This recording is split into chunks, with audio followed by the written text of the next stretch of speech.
Ji, so saya dengan saya ni, nama dia Haji Yasri. Dulu dia masa join insurans 2003, saya satu kelas dengan dia. Tapi dia masa tu close sikit besar-besar lah. Saya masa tu baru join, kawan-kawan pun ambil 150, dia close 1000, 1,500. So saya banyak belajar daripada dia lah. Humble sungguh. Saya banyak belajar dengan dia. Lepas tu dia full time tu 2003, saya tak full time lagi. Saya 2004 baru saya full time. Setelah tu sama-sama buat dah sampai sekarang dan dia pun dah jadi SAM lagi kau. Dah senior agency manager. Basically sama tahun masuk kelas Part 1 dengan Haji Laut Tinggi sama. Satu kelas. So, okey. So kita sekarang ni dekat BB Conference kan. Breakthrough Boundaries Conference 2025. Dan setiap tahun ada event ni. Boleh share sikit je overall daripada semalam ke hari ni. Nak share apa ni? Yang take away. Take away Okay. Ya, sikit biar dengar sikit sebab dengar background dia apa kuat kan. Okey, BBC ni sebenarnya dah lama dah kita buat. Tak silap saya lah. Haji Yasri daripada yang awal-awal kat Singapura dah start. Saya tak jual lagi masa tu. Tak silap saya ada data ni. BBC ni kita start daripada tahun 2013. Maknanya dah berapa tahun dah? 12 tahun dah. 12 tahun. Ini BBC 12 yang tahun dah. okey. So something yang very good sebab apa? Kita boleh collect knowledge, especially leverage lah orang lain punya expertise. Contohnya macam hari ni kan. Saya ni kalau bahagian IT multimedia ni memang jahanam lah, tapi belajar dengan Aziz ni pakar. Apa belajar dengan aku pula? Pakar YouTubers, pakar social media. Dia pernah datang kucing, betul belajar dengan aku. Belajar lagi tadi tu. Belajar dengan aku. Kita kena angkat juga. Classmate. Aduh. Tapi whatever it is, very good lah. Semalam session untuk leaders. Fokus merely on recruitment dengan agency development lah. Tapi hari ni fokus on agency. Macam mana nak cari prospek, macam mana nak create good brand, macam mana nak buat social media, macam mana you nak engage dengan prospek until they become client and then sustain dengan you forever lah kalau boleh. That's because of brand lah. Okay, saya nak tanya Haji Yasri.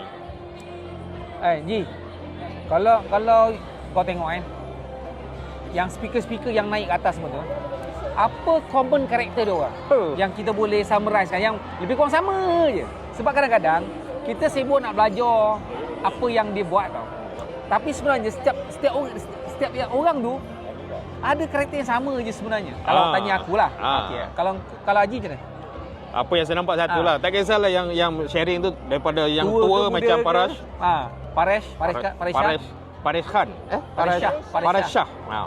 Ataupun yang muda macam Nick tu, orang Kelantan. Orang Kelantan duduk kat Hong Kong, Nick Chan.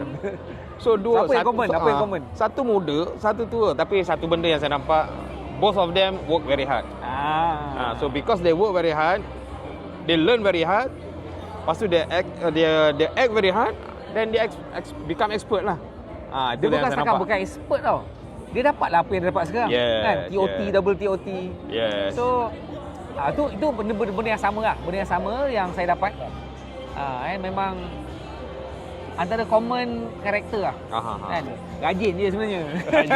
Hard work. Maknanya kata-kata orang bahawanya Gen Z ni malas, tak betul lah. Tak betul. Kalau tanya saya, tak betul. Tak betul. Apa bukti dia? Tengok Nick Chan. Umur 21, sekarang ni 7 tahun. Baru 28, 9. Tak sampai 30 tau. Dah ada agensi, TOT lagi, lepas tu double TOT lagi. So memang bukan apa kita panggil, bukan alasan lah nak malas-malas ni.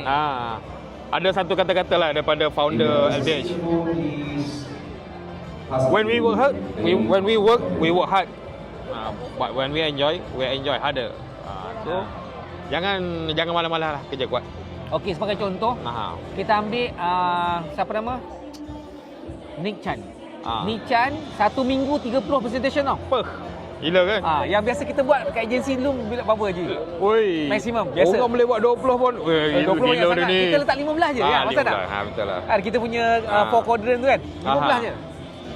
Datang sini 30. Okey, satu lagi. Berapa phone call yang Paresh Shah buat setiap hari? 100 call. 100 call. Kan? 2 tahun betul-betul 100 call. Dapat rejection tak? Bersepah rejection. Tapi apa saya nampak, dengan 100 call tu sebenarnya, it's not about 100 call tau. It's about dia punya perseverance tu. Dia cakap because of 100 call tu dia ada perseverance. Sebab tu dia ada tadi ada mention. You buat satu benda yang you nak buat selama 21 hari. So basically 21 hari ni memang well known lah kan. Nak jadikan habit, you try buat apa-apa pun, you buat 21 hari.